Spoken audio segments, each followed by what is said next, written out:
Hi everyone, welcome back to Shami's kitchen. எல்லோரும் எப்படி இருக்கிறீங்க? இன்றைக்கி நம்மளுடைய கிச்சனில் ஒரு ஸ்பெஷலான உளுந்து கஞ்சி செஞ்சுருக்கேன். வாங்க எப்படி செஞ்சுருக்கேங்கிறத காட்டுறேன். மெஷரிங் கப்பில் 3/4 கப்புக்கு முழு உளுந்து ஊற வச்சுருக்கேன். நல்லா அலசிட்டு ஒரு 6 மணி நேரம் போல் ஊற வச்சுருக்கேன். இது வந்து 1/4 கப்புக்கு ஜவ்வரிசியை கொஞ்சம் லேசாக வறுத்து எடுத்துட்டு நல்லா ஆறுனதுக்கப்புறம் ஆறுன தண்ணியில் இதை நான் ஊற வச்சுருக்கேன். இதை ஃபஸ்ட்டு நான் அரைக்க போகிறேன். இது வந்து இவ்வளோ தண்ணி நான் யூஸ் பண்ண மாட்டேன். இதில் இருக்கிற தேவை அளவுக்குள்ள தண்ணி நல்லா வந்து தோசை மாவு அரைக்கிற மாதிரி நம்ம கொஞ்சம் கெட்டியாக அரைச்சிக்குவோம். அரைச்சி எடுத்துக்குவோம். உளுந்தை வந்து நல்லா தோசை மாவு போல் அரைச்சாச்சு. இதுக்கு வந்து நான் 1 லிட்டர் அளவுக்கு 2வது தேங்காய் பால், அதாவது நல்லா தண்ணியாக தேங்காய் பால் ஃபஸ்ட்டு நல்லா திக்காக அரைச்சி தனியாக எடுத்துட்டேன். 2வது ரவுண்டு நான் அரைக்கும் போது கொஞ்சம் அதிகமான தண்ணி கொடுத்து நான் வந்து தேங்காய் பால் அரைச்சி எடுத்திருக்கேன். அபவுட் 1 லிட்டர் கணக்குக்கு 1 டீஸ்பூன் அளவுக்கு உப்பு போட்டுக்குவோம். டவுன் பண்டன் இருந்தால் டவுன் பண்டன் சேர்த்துக்குவோம். உங்ககிட்ட டவுன் பண்டன் இல்லை அப்படின்னு சொன்னால் நீங்கள் வந்து ஏலக்காய் தூள் கூட நீங்கள் சேர்த்துக்கலாம். நல்லா இந்த மாதிரி மிக்ஸ் பண்ணதுக்கு அப்புறம் கொண்டு போய் நம்ம ஸ்டவ்வில் வைப்போம். இல்லைக்காட்டி வந்து உளுந்து வந்து கீழே அடி பிடிச்சிக்கும். எவ்வளோ நல்லா மிக்ஸ் ஆகிடுச்சு. வாங்க இப்போ நம்ம ஸ்டவ்வில் வச்சு லோ ஃப்ளேமில் வச்சுருவோம். லோ ஃப்ளேமில் வச்சு நான் அடிச்சு விட்டுட்டேன். இப்போது சூடு லைட்டாக ஏற ஆரம்பிச்சிருச்சு, கட்டி பிடிக்க ஆரம்பிக்குது. அதனால் இதை நம்ம மிக்ஸ் பண்ணிக்கிட்டே தான் இருக்கணும். இந்த 1 லிட்டர் தண்ணி வந்து ஆக்சுவலாக அந்த தேங்காய் பால் வந்து பத்தாது. நம்ம இன்னும் கொஞ்சம் தண்ணி ஆட் பண்ணுற மாதிரி இருக்கும். ஆனால் கொஞ்சம் நேரம் செஞ்சு ஆட் பண்ணுவோம். ஏதோ நானும் ஒரு 10 நிமிஷமாக நல்லா மிக்ஸ் பண்ணிவிட்டேன். இப்போ ஓரளவு நல்லா அது திக்காகிடுச்சு. அதோடைய கன்சிஸ்டன்சி பார்த்துக்கோங்க எப்படி இருக்குது அப்படிங்கிறத.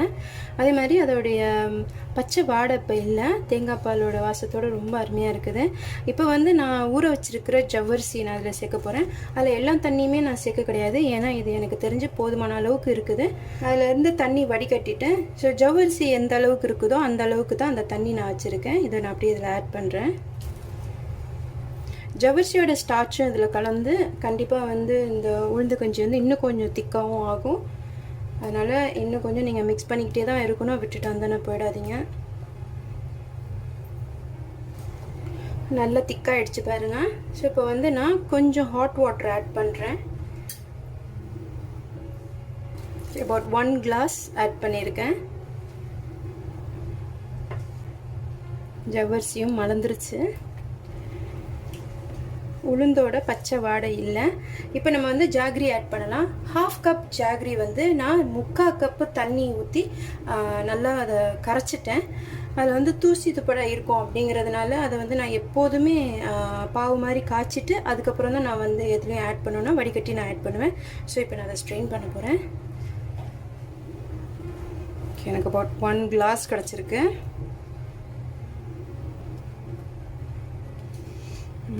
ஜாகரியோட வாசம், தேங்காய் பால் எல்லாமே ரொம்ப டேஸ்டியான அரோமாவாக இருக்குது.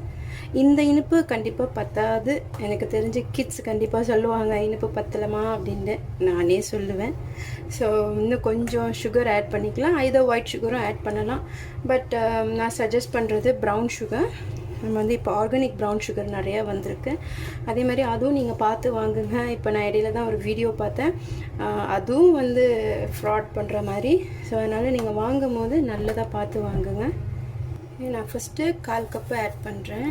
பட் ஆனால் இது உண்மையாலே பத்தாது. ஸோ என்னதை 1/4 கப் ஆட் பண்ணுறேன். 1/2 கப் ஆட் பண்ணியிருக்கேன். உளுந்து கஞ்சி அப்படிங்கிறது உண்மையிலே அது நம்ம பாரம்பரிய ஒரு உணவுன்னு தான் சொல்லணும். எனக்கு வந்து என் பாட்டி எனக்கு சொல்லி கொடுத்தாங்க. அதுக்கப்புறம் எங்கள் அம்மா, என் மாமியார் எல்லாம் சொல்லி கொடுத்தாங்க. இதை வந்து கண்டிப்பாக இதை வந்து நம்ம உணவில் சேர்த்துக்கணும் அப்படின்னு சொல்லிட்டு, இடுப்புக்கு பலம், இதை நீ கண்டிப்பாக செஞ்சு குடிக்கணும், பிள்ளைங்களுக்கும் கொடுக்கணும் அப்படின்னு சொல்லி எப்போவுமே எங்கள் அம்மாவும் என் மாமியாரும் அடிக்கடி சொல்லுவாங்க. ஸோ இதை வந்து நம்ம என்ன பண்ணுறது, இப்போ இருக்கிற காலகட்டத்தில் பிள்ளைங்க வந்து junk food and fast food இந்த மாதிரி சாப்பிட்டு பழகிட்டு ருசியான உணவுகளுக்கு அடிமையாயிட்டாங்க. அதனால் நம்ம அவங்களுக்கு தகுந்த மாதிரி நல்ல ஃபுட்டை வந்து அவங்களுக்கு நம்ம செலுத்தணும் அப்படின்னோம்னா அதை அவங்களுக்கு ஏற்ற மாதிரி டேஸ்ட்டாக செஞ்சாகணுங்கிற கட்டத்தில் நம்மளும் ஆளாயிட்டோம் இல்லையா. அதனால் இதுக்கு வந்து இந்த மாதிரி ஜவ்வரிசியும் வந்து உடம்புக்கு குளுமை. அதனால் ஜவ்வரிசியும் நல்லது, ஜாகரி நல்லது, ரத்தம் வந்து நம்ம உடம்புல வந்து இன்க்ரீஸ் ஆகும். ஸோ இந்த மாதிரி நல்ல நல்ல விஷயங்களை அதை நம்ம ஆட் பண்ணி அதை ருசியாகவும் ஆக்கி நம்ம அவங்களுக்கு கொடுக்கும்போது நல்லதும் அவங்களுக்கு சேருது. வச்சு எடுத்த தேங்காய் பால் 1/4 கப்பு நான் அதில் சேர்க்குறேன். இது சேர்த்ததுமே நம்ம ஸ்டவ் ஆஃப் பண்ணிடலாம். இதை நம்ம கொதிக்க விட வேண்டாம். ஒரு ஃபைனல் டச் இருக்குது. இது கொஞ்ச நேரம் ரெஸ்ட் பண்ணட்டும்.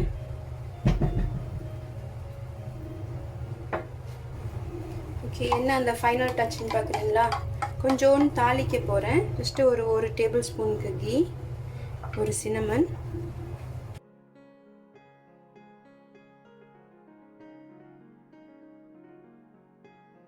சின்னமன் நல்லா மலரட்டும். அப்போ தான் சின்னமனில் இருக்கிற தன்மையும் அந்த நெய்யில் இறங்கும். சின்னமனும் உண்மையிலே ரொம்ப ரொம்ப நல்ல ஒரு ஸ்பைசஸ் நம்ம ஹெல்த்துக்கு. நல்லா மலர்ந்துருச்சு சின்னமன். இப்போ கொஞ்சம் கேஷ்யூ ஆட் பண்ணிடலாம். ஈவன் நீங்கள் சின்னமன் பவுடர் பண்ணி கூட நீங்கள் கொஞ்சம் அந்த கஞ்சியில் சேர்த்துக்கலாம், நல்லாயிருக்கும்.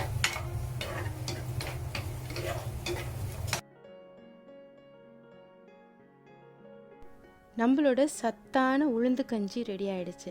ஜாங்கிரி, தேங்காய் பால், டவுன் பண்டான், நெய் இவ்வளவும் கொடுத்ததுக்கப்புறம் இந்த கஞ்சி எப்படி இருக்கும்னு நினச்சி பாருங்கள்.